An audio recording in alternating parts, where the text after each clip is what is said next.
Bonjour à toutes et à tous et bienvenue sur cette nouvelle vidéo Parkage. Ici on va parler des nouvelles règles de Dragon Fusion World qui est le TCG que Bandai vient de lancer, qui reprend les règles de l'ancien jeu de cartes avec quelques mini adaptations.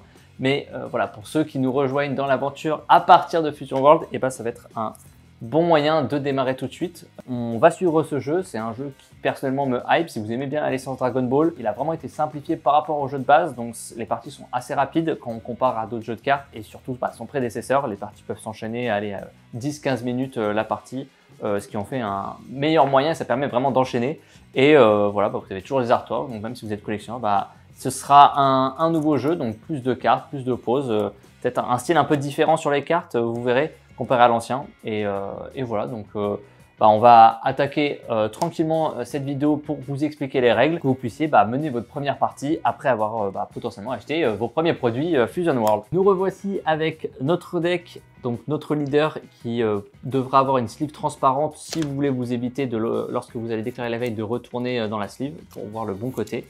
Donc, on a notre leader Broly et on a notre deck, bon voilà, sleevé avec du Digimon, mais il est sleevé pour protéger nos cartes. On rappelle que votre deck doit contenir 50 cartes obligatoirement, pas moins, pas plus. Pour l'instant, ce sont les règles officielles. Et une carte, vous avez le droit d'en jouer 4 exemplaires. Vous pouvez en jouer 0, 1, 2 ou 3 ou 4, il n'y a pas de souci. Mais donc pas plus de 4 exemplaires de la même carte. Donc on va commencer avec notre leader que vous allez placer en zone de leader area du côté front, donc du côté face. Lorsqu'il est non éveillé, évidemment on entre dans le combat, non transformé au début, on le place dans notre zone de leader. Ensuite, on va jouer un jeu de hasard avec notre adversaire pour décider qui commence. Donc vous pouvez lancer des dés, vous pouvez faire un Shifumi, un pierre feuille ciseaux, enfin voilà. Un jeu de hasard, vous déterminez qui commence. Le gagnant du jeu de hasard choisit, c'est-à-dire qu'il ne va pas être déterminé comme étant le premier joueur, il pourra décider d'être premier joueur ou second joueur. Après avoir déterminé qui commence, vous piochez 6 cartes du jeu de votre deck, vous regardez votre main, et si la main ne vous convient pas, vous pouvez la changer intégralement. Vous n'avez pas le choix de choisir celle qui vous intéresse et de renvoyer les autres. C'est soit toute la main, soit vous gardez. On va dire dans cet exemple-là, la main ne me convenait pas. Je remets dans mon deck, je mélange, je mets mon deck en zone de deck area. Je pioche 1, 2, 3, 4, 5, 6. Et donc voilà la main que j'ai après avoir mulligan. Ensuite, après avoir mis nos cartes en main, nous allons mettre nos points de vie. C'est la ressource que vous allez devoir diminuer chez l'adversaire pour remporter la partie. Donc, on commence avec 8 points de vie. Donc, on les place face cachée, donc on ne connaît pas les cartes qui sont dans nos points de vie. Lorsque nos points de vie sont réduits à 0, on perd instantanément. C'est-à-dire que c'est pas on enlève les 8 points de vie et il faut faire une dernière attaque, comme certains autres jeux, notamment One Piece et Digimon. Non, il faut juste enlever ce dernier point de vie là, donc tous ceux-là sont enlevés et le dernier, et ensuite vous avez remporté la partie. Également, vous avez perdu la partie si vous n'avez plus de cartes dans votre deck.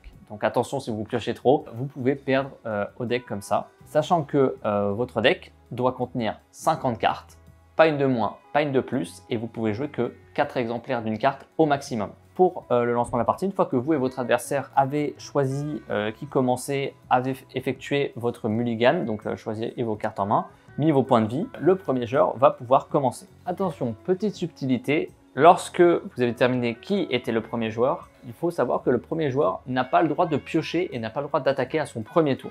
Il a cependant l'avantage de poser une énergie en premier et de jouer une carte en premier. Donc c'est quand même le premier à développer ses cartes de combat et à emmagasiner de l'énergie. Cependant, quand on est deuxième joueur, on respecte juste les règles normales des phases. Donc on va relever nos cartes. On n'en a pas parce que la partie vient de commencer, on est deuxième joueur. On pioche quand même notre carte. On choisit une carte de notre main à mettre en énergie. Donc voilà, j'ai ces cartes en main, je la mets en énergie.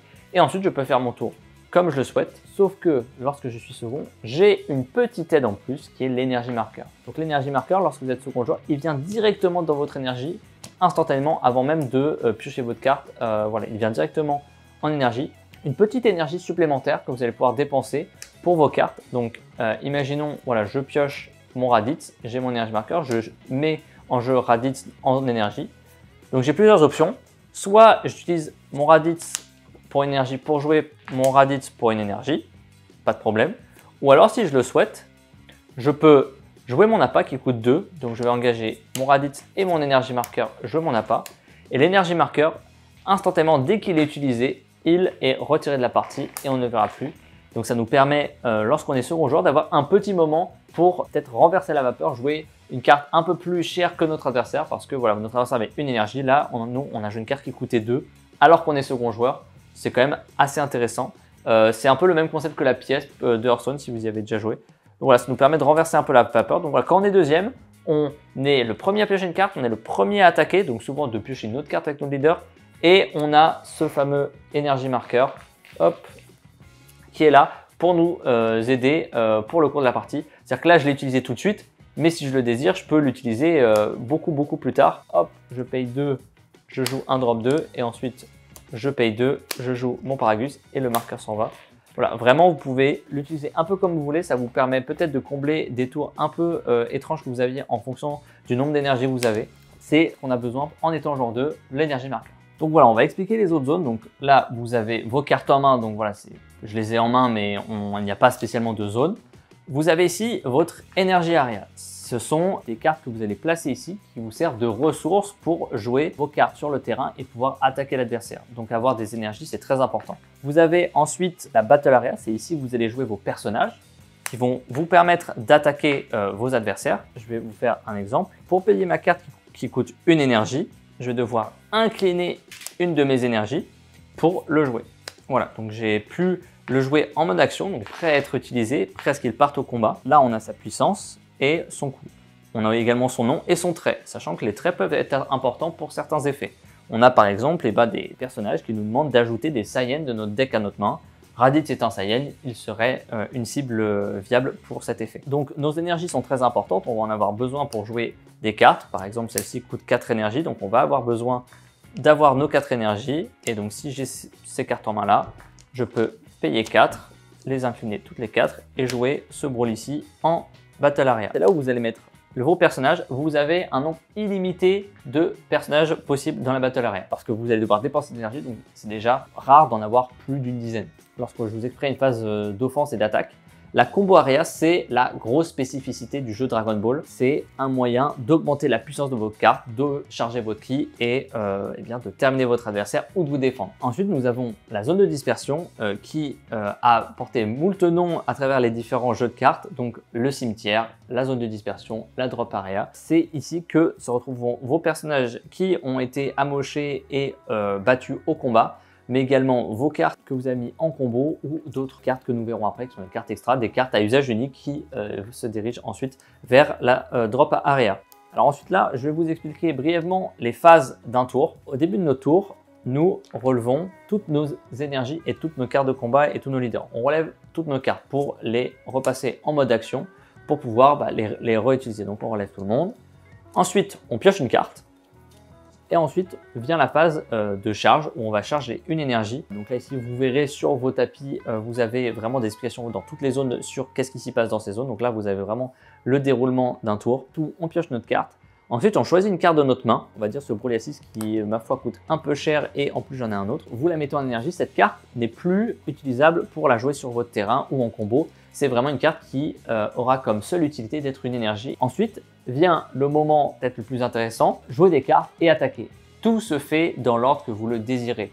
C'est-à-dire qu'il n'y a pas vraiment de main phase, battle phase et ensuite fin du tour. Non, vous pouvez vraiment faire tout un à un. C'est-à-dire que vous pouvez jouer une carte, taper avec celle-ci, puis ensuite rejouer une autre carte, ne pas taper avec celle-ci, taper avec vos leaders. Tout se fait dans le désordre. Vraiment, c'est vous qui choisissez. Donc, il y aura des séquences plus ou moins intéressantes à faire. Peut-être jouer une carte au début et attaquer avec elle directement ou d'abord attaquer avec ce qui nous reste du tour précédent pour ensuite jouer d'autres cartes. J'ai relevé mon leader, je vais pouvoir attaquer si je le souhaite, le combat se fait, on paye une énergie, hop là, et on va jouer notre Raditz sur le terrain. Ce jeu ne comporte pas le mal d'invocation. Donc si je joue mon Raditz ce tour-ci, il peut directement attaquer si je le souhaite. Donc il a une puissance de 15 000, il va pouvoir directement partir au combat. C'est ce qui rend le jeu un peu dynamique, c'est que vraiment toutes vos cartes sont jouables entre guillemets assez rapidement et être utilisées rapidement au combat ou en combo.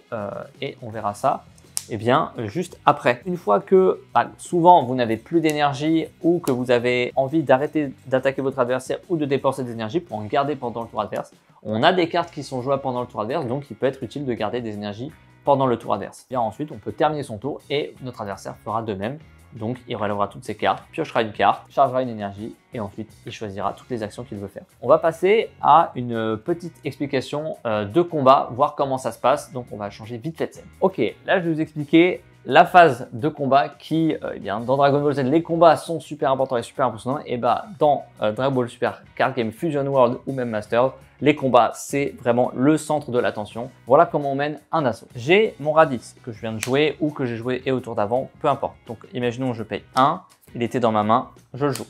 Ceci est la main du joueur Broly, ceci est les énergies de Broly, on est non éveillé, voici nos points de vie. Le leader adverse, mon adversaire, n'a plus que 4 points de vie, mais il est éveillé.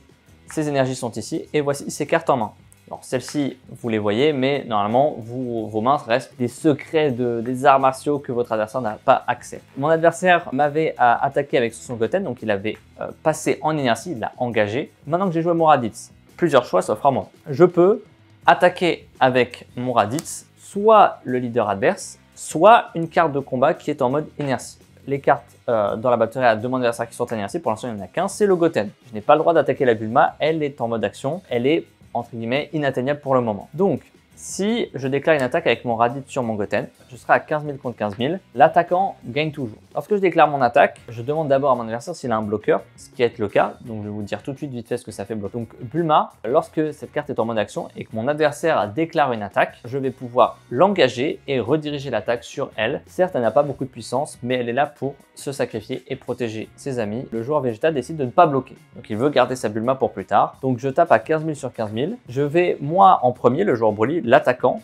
décider si je veux augmenter la puissance de mon Raditz. Donc Raditz à 15 000 contre 15 000. Si je veux augmenter sa puissance, je vais prendre des cartes de ma main et vous allez voir toutes vos cartes sur le côté ont des petites puissances sur le côté. Donc ici plus 10 000, 0, plus 5 000, plus 10 000 encore, excepté certaines cartes, des cartes extra. Par exemple ici vous voyez, il n'y a pas de puissance de combo, c'est comme ça qu'on appelle ça, la puissance de combo. Les combos permettent de renforcer vos personnages. Si mon Raditz attaque le Goten, mon adversaire ne bloque pas, je peux choisir d'utiliser des cartes de ma main. Donc imaginons là on va prendre le Nappa, je vais le mettre dans ma zone de combo et donc ce Nappa ne va pas donner 20 000, attention, il va donner 10 000, c'est vraiment le petit sigle qu'on voit sur le côté et pas en haut à droite. Mon Raditz à 15 000, à cela je rajoute plus 10 000, la puissance totale de mon Raditz pour ce combat là sera de 25 000. Le joueur Vegeta a plusieurs options, soit il ne combo pas, la puissance de l'attaquant étant égale ou supérieure, le Goten sera envoyé en dispersion, soit ce que le joueur Vegeta peut faire, c'est faire de même, renforcer la puissance de son Goten en utilisant des cartes dans sa main qui ont de la combo.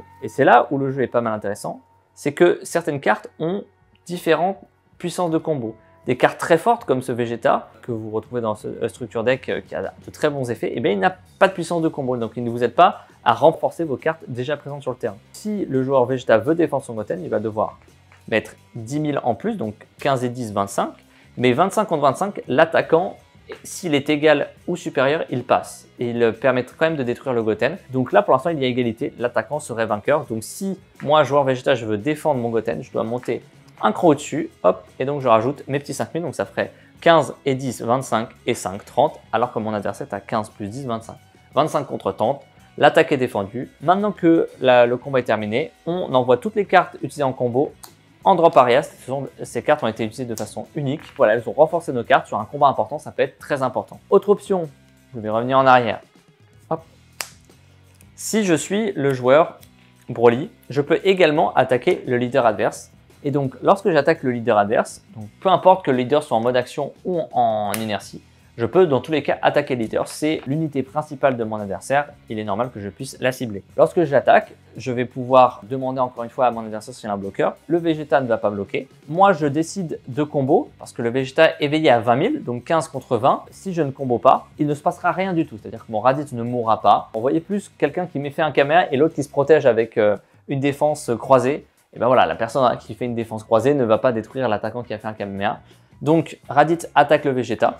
Pas de bloc, et moi en tant que joueur Broly, je peux utiliser comme tout à l'heure mon appât que je mets en combo, ce qui me donne 15 et 10, 25. Et maintenant le Vegeta a toujours plusieurs options. Soit il veut défendre l'attaque, donc on va faire comme tout à l'heure, c'est-à-dire on va mettre le bout. Et l'autre option qu'on a, et c'est là où ça devient important, c'est qu'on peut également utiliser les cartes en mode action dans notre zone de combat en combo. C'est-à-dire que je pourrais prendre Bulma en mode « Ah, j'ai pas envie de bloquer parce qu'il est plus faible », mais il le booste après, il effectue une combo j'ai vraiment envie de défendre cette attaque-là, je peux déplacer ma Bulma en combo area. Et donc, encore une fois, ce n'est pas les 5000 qui vont compter, mais bien les 10 000 qui sont en combo. Et donc là, ça nous fait 20 et 10, 30, alors que nous sommes à 15 plus 10, 25. 30 contre 25, ce serait défendu. Et si nous décidons de ne pas défendre, tout simplement, donc le Broly est à 25 contre 20, vous avez une puissance inférieure, eh bien votre leader ne va pas partir, c'est votre leader, vraiment c'est la carte qui mène l'assaut et qui encaisse les coups. Lorsque votre adversaire attaque plus fort que vous, eh bien vous prenez la première carte de vos points de vie et vous l'ajoutez à votre main. Donc dans Dragon Ball, plus on se fait frapper, plus on a de cartes en main, plus on a de puissance de combo, donc plus on accumule du ki. Ça c'est trop bien si vous aimez bien la licence. Mais évidemment, si vous prenez une carte en main, vous vous rapprochez quand même de la victoire de votre adversaire parce qu'une fois que vous n'avez plus de points de vie, eh bien vous avez perdu la partie. Donc c'est pour ça qu'il ne faut pas lésiner sur les attaques sur leader, même si on donne des cartes en main à l'adversaire. Et ben c'est comme ça que ça nous permet d'achever notre adversaire. Maintenant, je vais également vous citer un peu tous les effets différents qu'il y a. Et je vais reprendre la phase de combat qu'on avait avec le Raditz qui déclare une attaque sur le Goten. Je paye 1, je joue mon Raditz de ma main, pas de main d'invocation. Avec Raditz, j'attaque, je cible le Goten. Pas de bloc. Voulez-vous comboter monsieur le joueur Broly? Je vais mettre Nappa, comme tout à l'heure. Donc ça nous fait 25 000. Là, je combote qu'une carte, mais vous avez le droit de combo autant de cartes que vous voulez. Vous pouvez prendre toute votre main si vous voulez, la mettre en combo, sauf si c'est des cartes extra. Mais tant qu'elles ont le petit sigle ici, comme quoi elles ont de la puissance de combo, vous avez le droit de les mettre en combo et de vider toute votre main intégralement si vous voulez. Donc vous faites une super grosse attaque.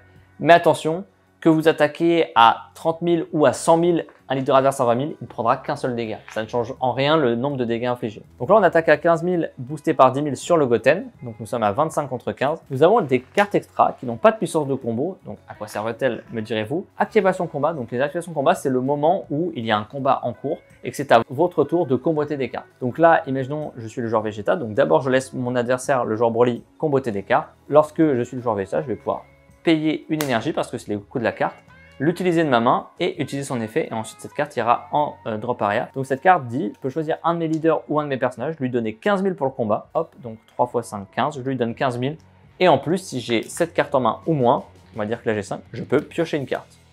Cette carte est à effet à usage unique. Hop, elle va en drop area. J'ai payé son coût, elle a effectué son effet. Hop, elle est partie. Donc là, pour le combat, j'ai plus 15. Donc 15 et 15, 30. J'étais à 25. Et hop, c'est défendu. Sachant que vous pouvez également l'utiliser dans l'autre sens, si c'est vous l'agresseur. Donc, vous pouvez l'utiliser offensivement ou défensivement. Voyez-les comme des cartes de combo supplémentaires lorsque c'est des activations combat. Un leader peut également mener un assaut. C'est vrai que je ne l'ai pas fait, mais un leader peut attaquer le leader adverse. Voilà, c'est vraiment les deux titans qui s'affrontent au cours de la partie et ils appellent des alliés pour venir les aider à battre leur adversaire. Donc voilà, mon leader peut attaquer le leader adverse. Et de même, le leader adverse peut attaquer le mien. Ces cartes de combat peuvent m'attaquer aussi. On avait vu bloqueur et là maintenant vient beaucoup d'autres mots-clés très importants qui vont être super cool. Nous avons double frappe que possède ce Vegeta. Vous allez voir, c'est même marqué entre parenthèses. Donc voilà, pour ceux qui voudraient la traduction rapidement, double strike, ça veut dire qu'il inflige 2 dégâts si le combat est remporté par le Vegeta. Donc souvent, ça va être important de combo pour éviter que la frappe du Vegeta 35 000 double frappe nous atteigne. Donc souvent, par exemple, on va monter à 40 000 contre les 35 pour se défendre. Sinon, au lieu de prendre un dégât en main, on en prendra directement 2. Donc imaginez-vous, si vous êtes à 2 points de vie et que le Vegeta attaque, votre adversaire, s'il veut, il peut mettre toute sa main en combo. Et on fait le gros calcul de matheux. Et donc ça nous donnerait 35, plus 10, 45, plus 10, 55, plus 5, 60.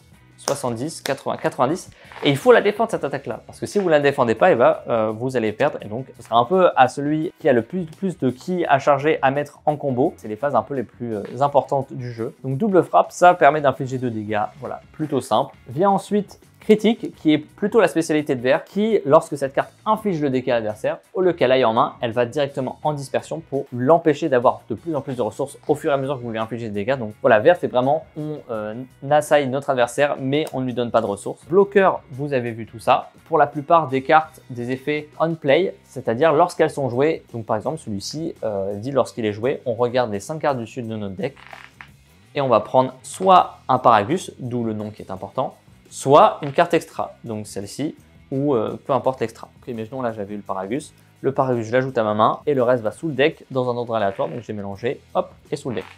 Donc ça c'est les effets on play. Ensuite viennent les effets active main.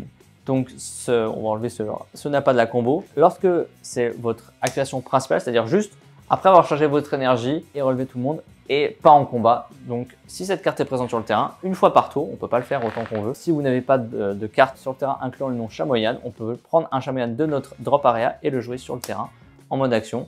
Si ce n'est pas précisé, partez du principe que c'est joué en mode action. Donc, les Active Main, c'est pendant votre tour, pas pendant le tour adverse.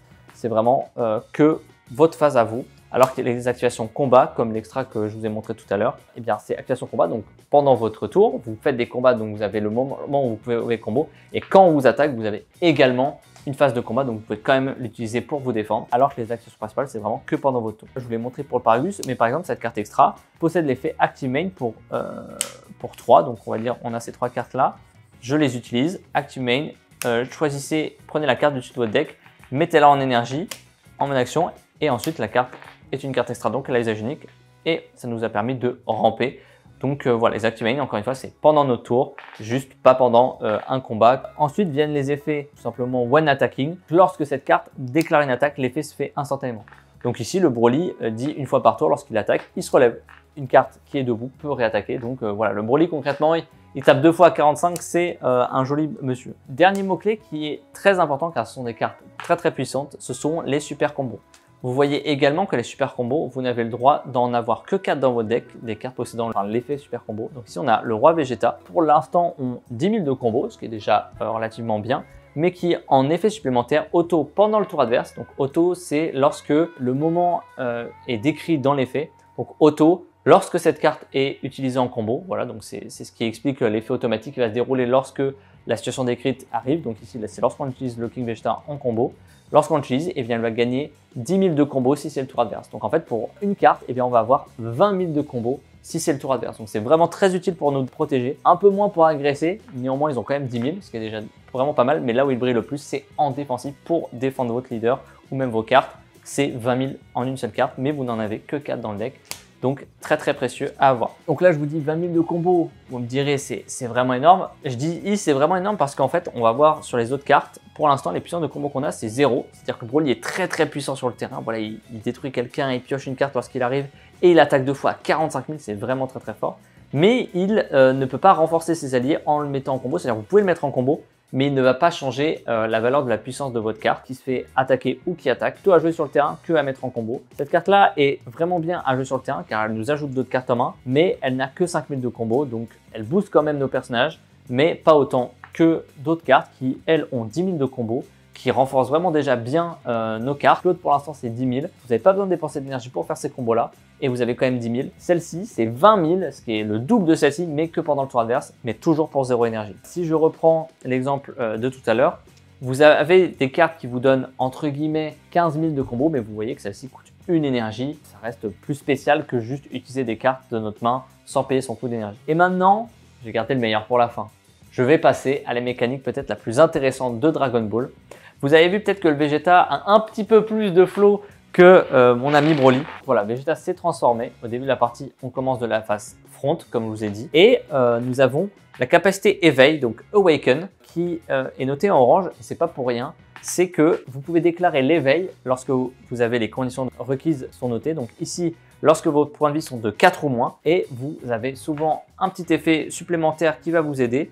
Donc pour le Vegeta, c'est piocher une carte et retournez-le, hop, et on pioche une carte dans notre main et on passe de l'autre côté. Vous voyez que notre puissance augmente, on passe de 15 000 à 20 000 et souvent notre effet est plus intéressant qu'avant. Pour le Broly, c'est là où vient, on va dire, la petite subtilité, c'est que lorsqu'on déclare l'éveil, on prend une carte de notre point de vie et on la met en énergie, en inertie. Donc en fait, on re-rampe, c'est-à-dire qu'on accumule d'énergie pour pouvoir sortir des cartes plus grosses. Et l'avantage de Broly, c'est qu'il n'a pas 20 000 comme son comparse Vegeta, c'est qu'il a 25 000. Il a un effet un petit peu plus embêtant pour piocher des cartes, même si on peut quand même piocher des cartes et en plus se booster, mais on doit casser une énergie. Mais à l'inverse, comparé à ses compatriotes, il a 25 000. Et c'est très compliqué d'aller chercher un 25 000, vous avez besoin de comboter beaucoup plus pour aller chercher un 25 000 plutôt qu'un 20 000 comme un Vegeta. Et en plus, quand vous attaquez à 25 000, votre adversaire va devoir défendre plus. L'éveil peut se déclarer en phase principale, comme le pari que je vous ai montré tout à l'heure, c'est-à-dire que vous n'êtes pas en combat, vous avez 4 points de vie au moins, vous pouvez dire je déclare mon éveil, je le passe de l'autre côté et je gagne